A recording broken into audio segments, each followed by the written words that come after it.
सम्राट जी, आज राज्यपाल गौतम जी जंतर मंतर पर आए हैं और छोटा मोटा प्रदर्शन किया है। उनका फ्यूचर किस तरह से देखते हैं राजनीति में? अब आप देखो, उनका फ्यूचर क्या होगा तो खुद जाने। प्रदर्शन होते रहना चाहिए। जैसे कि जो बाबाएं हैं वो धमकी दे रहे हैं, मारने की, जान से मारने की धमकी दे रहे हैं, तो मैं आपके चैनल के माध्यम से लोगों को बताना चाहता हूँ, सिर्फ वो राजेंद्र गौतम जी को मारने की धमकी नहीं दे रहे हैं, वो इस देश के संविधान को धमकी दे रहे हैं। क्योंकि देश का जो संविधान है वो खतरे में है, देश की डेमोक्रेसी खतरे में है, और वो हर इंसान खतरे में है जो संविधान पर विश्वास करता है। तो आज इसलिए हम यहाँ पर आए हैं क्योंकि जो बाबाएं हैं जो मंदिर में बैठे हुए हैं वो 50-50 लाख की कह रहे हैं कि 50 लाख रुपए दे देंगे अगर उनकी कोई गर्दन काट के लाएगा, तो ये उचित नहीं है। उन पर कार्रवाई होनी चाहिए, जो अभी तक कार्रवाई नहीं की गई है। क्या हेट स्पीच में आता है? बिल्कुल 100% है। किसी को सरासर गलती देना, भाई किसी को धमकी देना कि जान से मार देंगे, जो सर काट कर लेके आएगा 50 लाख रुपए देंगे, ये तो क्राइम है। इस पर तो एक FIR होनी चाहिए, उनको जेल में भेजना चाहिए।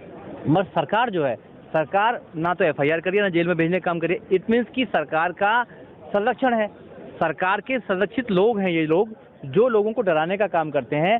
अब सबसे ज़्यादा सोचने की बात है कि उन्होंने जो एक ब्राह्मण है जो मंदिर में बैठा है, जिसको संसार से कोई लेना देना नहीं है, जो भगवान से जिनका डायरेक्ट लिंक है, उनको किसी एक आदमी की गर्दन काटने का सोच कहाँ से आई?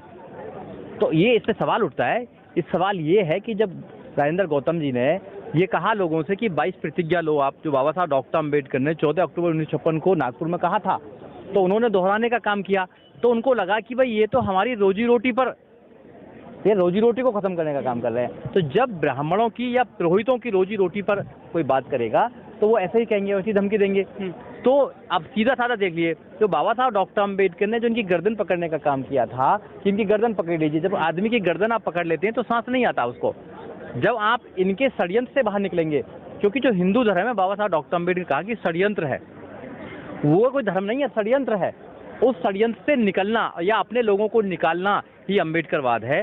क्योंकि बाबा साहब डॉक्टर अम्बेडकर ने रास्ता दे के गए हैं। जो बाबा साहब डॉक्टर अम्बेडकर के मानने वाले लोग हैं, जो बाबा साहब डॉक्टर अम्बेडकर के अनुयायी हैं, जो फॉलोवर्स हैं, उनकी ड्यूटी है कि खुद भी वहाँ से षड्यंत्र से बाहर निकले और लोगों को भी षड्यंत्र से बाहर निकालें। लेकिन सर, जो देश में जो सरकार चल रही है वो तो हिंदू राष्ट्र बना रही है। देखो, सरकार कुछ भी बनाना चाहे, मगर इस संविधान, यहाँ संविधान चलता है, यहाँ बाबा साहब डॉक्टर अम्बेडकर का संविधान चलता है।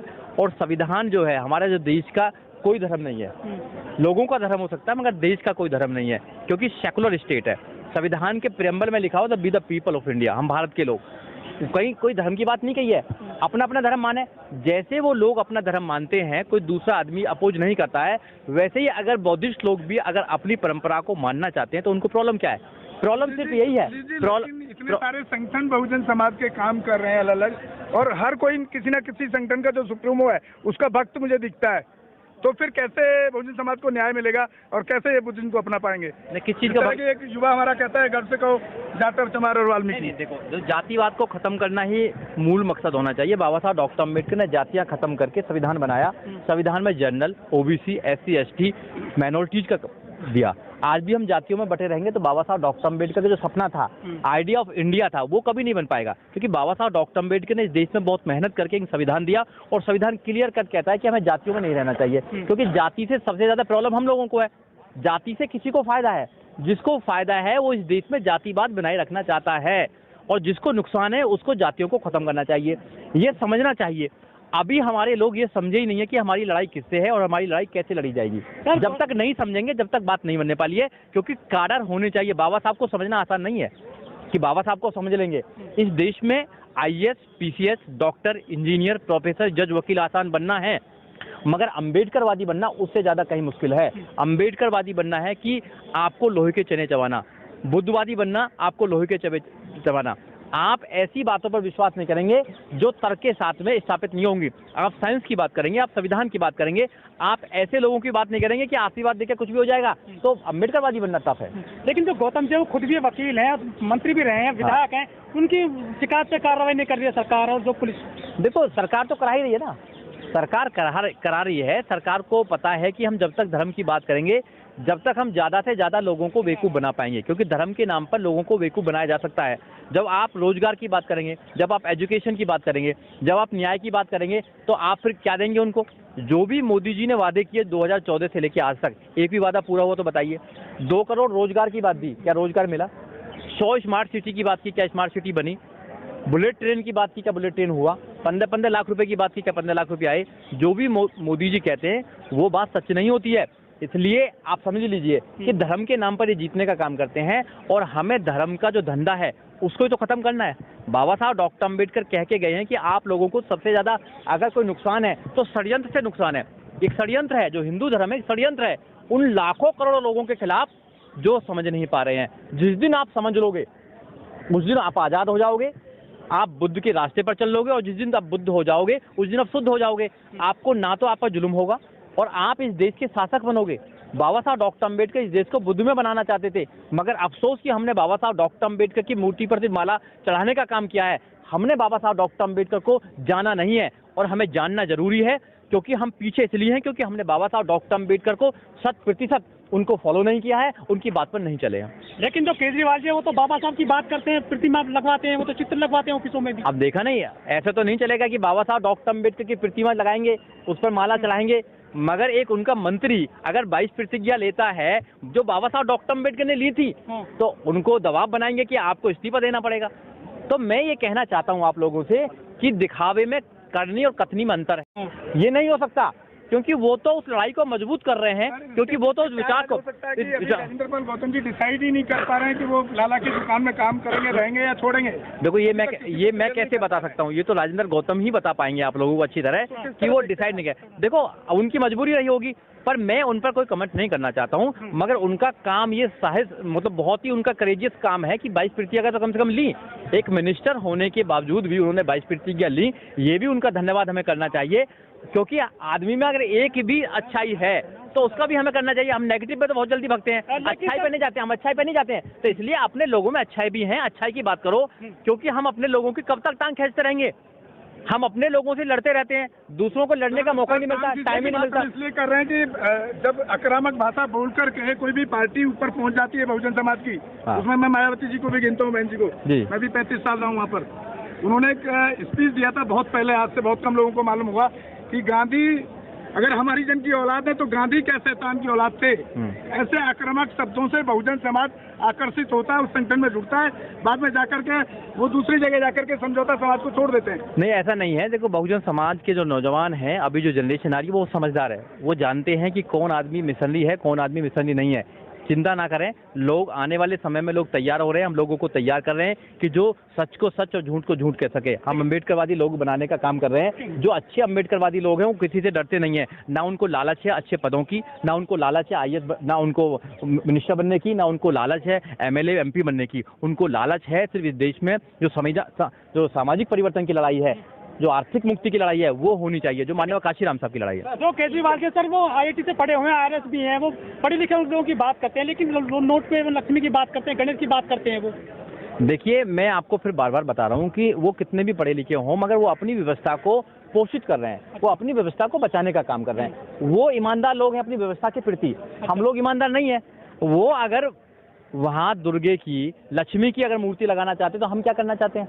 हम भी तो पूजा करते हैं उन लोगों की। हमारा समाज, जो बाबा साहब डॉक्टर अम्बेडकर ने जिनको रिजर्वेशन दिया, चाहे 27% हो, चाहे 22% हो, भाई 50%, अब तो रिजर्वेशन भी तोड़ दिया है। जो सीलिंग था, जो सीलिंग ब्रेक कर दिया उन्होंने, 50% की सीलिंग थी, कल ब्रेक हो गई हो, 10% अब वीकर सेक्शन को भी दिया जाएगा। और यहाँ पे देखिए ना, कमाल की बात है कि जो देश का सुप्रीम कोर्ट वो बता रहा है कि यहाँ गरीब भी अलग अलग है।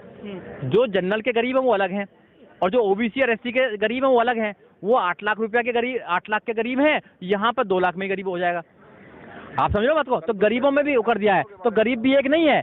तो यहाँ आपको देखना पड़ेगा, जो एक तरीके से बांटने का साजिश है, यहाँ पर सब लोग एजेंडा चलाने का काम कर रहे हैं। और जो मौजूदा सरकार है, मौजूदा सरकार ने कहा है, उनके मंत्री ने कहा भी है कि हम 50 साल तक आए हैं, हम 50 साल तक यहाँ राज करेंगे, चाहे मीडिया के माध्यम से करें, चाहे वो हमें जुडिशरी के माध्यम से करें, चाहे हमें लोगों को जेल में भेजना पड़े, चाहे धर्म के नाम पर करें, कुछ भी करें, 50 साल तक राज करेंगे यहाँ पर। अब तुम्हें सोचना है कि तुम उनकी जो चालाकी है उसको कैसे खत्म करते हैं। 5 अक्टूबर को हजारों लोगों ने दम दीक्षा ली थी। हाँ। और वो सैकड़ों में रह गई, संख्या बहुत घट गई है। राज्यपाल को अकेला छोड़ दिया लोगों ने, समाज ने। नहीं, ऐसा नहीं है। अगर अकेला छोड़ते, आज संख्या नहीं है सर यहाँ पर, उस तरह का देखिए समर्थन नहीं दिख रहा। अब उनका अरेंजमेंट क्या रहा उसमें मैं नहीं बात करना चाहता। उन्होंने लोगों को बुलाया नहीं बुलाया है, हम तो कहीं भी चले जाते हैं, बट ऐसा नहीं कहेंगे कि संख्या कम है। नहीं, बुलाने का मतलब है कि आपको जब मैसेज नहीं जाएगा, क्योंकि एक टीम होती है, मैनेजमेंट होता है, मैनेजमेंट से आंदोलन होते हैं। एक आदमी आंदोलन नहीं करता है।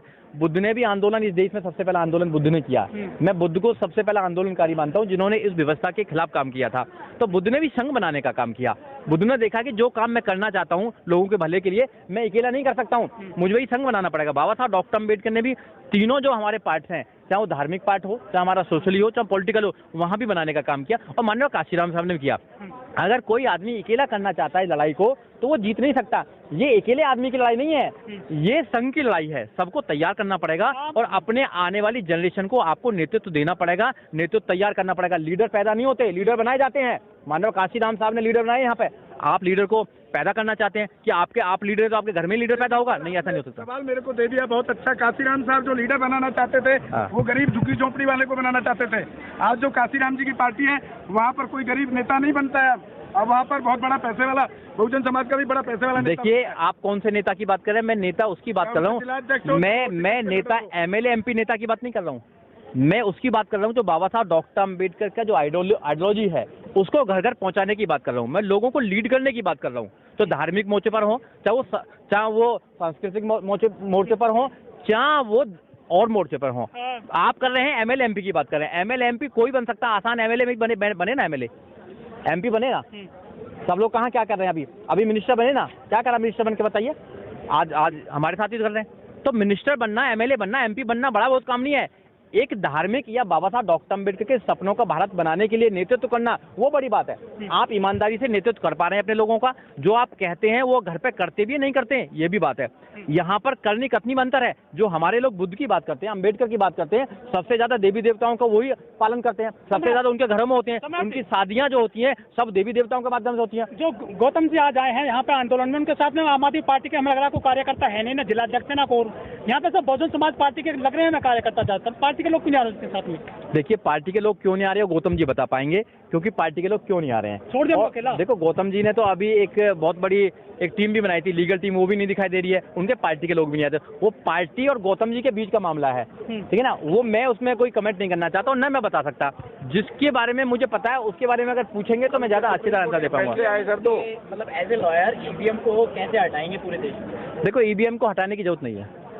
जब वो लोग आपका माइंड टेम्परिंग कर सकते हैं तो ईवीएम को टेम्परिंग करने की जरूरत नहीं है। हमारे लोगों का माइंड टेम्परिंग कर सकते हैं वो लोग। जब आप कावड़ लेने जाते हैं तो वो लोग आप पर फूल बरसाने का काम करते हैं। उनके मिनिस्टर, उनके एसएसपी आप पर फूल बरसाने का काम करते हैं। और जब रोजगार लेने जाते हैं तो आपको डंडा बरसाने का काम करते हैं। जब तक ये अंतर समझ में नहीं आएगा, जब तक कुछ बदलने वाला नहीं है। आप देखिए कि जब आपके लोगों को छोटे छोटे लालच में, आपके नेताओं को छोटे छोटे लालच में वो तोड़ लेते हैं या धर्म के नाम पर तोड़ लेते हैं, तो फिर उनको ईवीएम में या किसी और में घोटाला करने की जरूरत नहीं है। वो बड़ा घोटाला कर चुके हैं। तो आप सोचें कि उनकी नीयत क्या है इस देश में काम करने की। मतलब ईवीएम छोटा घोटाला है? नहीं, देखो, ईवीएम जो घोटाला है उसका कोई ऐसा साक्ष्य नहीं है। मैं एक एडवोकेट होने के नाते एविडेंस पे बात करता हूं। जब तक एविडेंस नहीं होगी किसी बात की, हम उसको प्रूव नहीं कर सकते हैं। बहुत से लोग इस दुनिया में क्या क्या कहते हैं, एविडेंस बहुत जरूरी है। जब तक एविडेंस नहीं होगा आप कोर्ट में भी कुछ नहीं कर सकते हैं। आपको कोर्टों का आपका पता ही है। सभी पार्टियों को बुलाया था एक बार टेम्परिंग का टेस्टिंग के लिए, लेकिन कोई पहुंचा नहीं ना। तो वो इलेक्शन कमीशन एक इसमें बॉडी है। इलेक्शन कमीशन पर आप जाएंगे तो वहां पर हम क्वेश्चन उठाना, देखो, किसी पे एलिगेशन लगाना आसान है मगर उसको प्रूव करना बहुत ज्यादा जरूरी है। तो हमें साइंटिफिक बात करनी चाहिए, हमें एविडेंस पर बात करनी चाहिए। अगर हम एविडेंस पर बात नहीं करेंगे जनरल बात हो जाएगी कि भैया ये बदलो, ये बदलो, बदलो। एक सवाल और है, आप ये बताइए फ्यूचर कैसा देखते हैं? पहले आप पूछ ले, हाँ, आप पूछिए फ्यूचर कैसा देखते हैं गौतम जी का? देखो, गौतम जी को खुद पता है कि उनका फ्यूचर क्या, मैं कैसे बता सकता हूँ। मैं तो अच्छा फ्यूचर हो उनका, मैं तो शुभकामना करता हूँ कि वो अच्छे हैं, अच्छे व्यक्ति हैं, अम्बेडकरवादी हैं और बुद्ध को मानते हैं। तो वो अच्छी लड़ाई लड़ें और उनका जी अच्छा रहे। सर एक सवाल है सर। साहब काशीराम कहते थे पॉलिटिकल की इज द मास्टर की। वो पॉलिटिकल की मास्टर की का रास्ता कैसे बहुजन समाज तय कर पाएगा जब इतने सारे पार्टियों में अलग अलग, वो भी मैं देखता हूँ, जैसे चंद्रशेखर हैं उसके अंधभक्त हैं, मायावती है तो उसके अंधभक्त हैं, हो सकता है राजेंद्र पाल गौतम जी के कुछ हम तैयार हो रहे हैं, इससे पॉलिटिकल की मास्टर की कैसे बन पाएगी? देखिए, आपने बिल्कुल कहा कि पॉलिटिकल मास्टर, जो political power is the master की, पर आपको समझना पड़ेगा कि हमारे पास पॉलिटिकल पावर है। 131 मेंबर ऑफ पार्लियामेंट जाते हैं, 1061 एमएलए जाते हैं, तो आप ये नहीं कह सकते कि हमारे लोग विधानसभा में और एमएलए एमपी नहीं बन रहे हैं। Political power is the master की विद द आइडियोलॉजी के साथ अगर कोई पॉलिटिकल पावर मिलती है आपको, तो आप कुछ कर सकते हैं। अगर आइडियोलॉजी उससे निकाल दी जाए तो वो कुछ भी ताला नहीं खोल सकती है, वो आपका ताला भी नहीं खोल सकती है। वो चाबी है जो खत्म हो चुकी है। फिर सर बहुजन समाज जाए तो जाए कहाँ? देखो, अभी तक वो अपने बहुजन समाज जितने भी संगठन पार्टी बनी सबको सपोर्ट करता रहा, पैसे तन मन। बहुजन समाज को समझना पड़ेगा, बहुजन समाज को समझना पड़ेगा कि आपकी आइडियोलॉजी क्या है, आपका दुश्मन कौन है, आपकी लड़ाई कैसे लड़ी जाएगी, आपके लड़ाई के हथियार कौन से हैं। डेमोक्रेसी में सबसे बड़ा हथियार है वोट का हथियार। आपको वोट को तैयार करना पड़ेगा और नेताओं को तैयार करना पड़ेगा। जब तक ऐसे लीडर तैयार नहीं करेंगे अपने बीच में से जो आपकी आवाज को उठा सके, जो बिक नहीं सके, जो बाबा साहब डॉक्टर अम्बेडकर की बात करते हैं, जब भी बात बन पाएगी। सबसे बड़ी दिक्कत तो ये कि बाद में जाकर बिक जाते हैं। हाँ, तो बहुजन समाज की गलती कहाँ है इसमें? नहीं, बहुजन समाज की गलती नहीं मान रहा हूँ मैं। लीडर पहचान रहा है ठीक से, जब मायावती ये कहती है कि गांधी हरिजन की, गांधी शैतान की औलाद था, और बाद में जाकर के वो कहते हैं हम परशुराम की सबसे बड़ी मूर्ति लगाएंगे देश के अंदर। देखिए, समाज का कहाँ गलती है? देखो, पॉलिटिकल जो लीडर होते हैं, कमजोर लीडर होते हैं, जो पॉलिटिकल लोग होते हैं वो कमजोर लीडर हो जाते हैं। उनको सब धर्मों की बात करनी पड़ती है। मैं सामाजिक लीडर की बात करूं, सामाजिक लीडर के सामने कोई डाउट नहीं होता है। वो अपने मिशन की बात करता है, वो अपने आइडियोलॉजी की बात करता है। अगर तुम्हें आइडियोलॉजी को आगे लेके जाना तो सामाजिक नेता पैदा करने पड़ेंगे आपको, और जब तक तुम सामाजिक नेता पैदा नहीं करेंगे, जब तक नेतृत्व देने वाले पैदा नहीं करेंगे, जब तक बात बनने वाली नहीं है। अच्छी बात यह है कि देश में जो नौजवान साथी हैं हमारे, वो जागरूक हो रहे हैं, वो एजुकेशन की तरफ जा रहे हैं। तो हमें एजुकेशन की तरफ जाना पड़ेगा और बाबा साहब को समझना पड़ेगा, वही रास्ता, कोई दूसरा रास्ता नहीं है। बहुत बहुत धन्यवाद।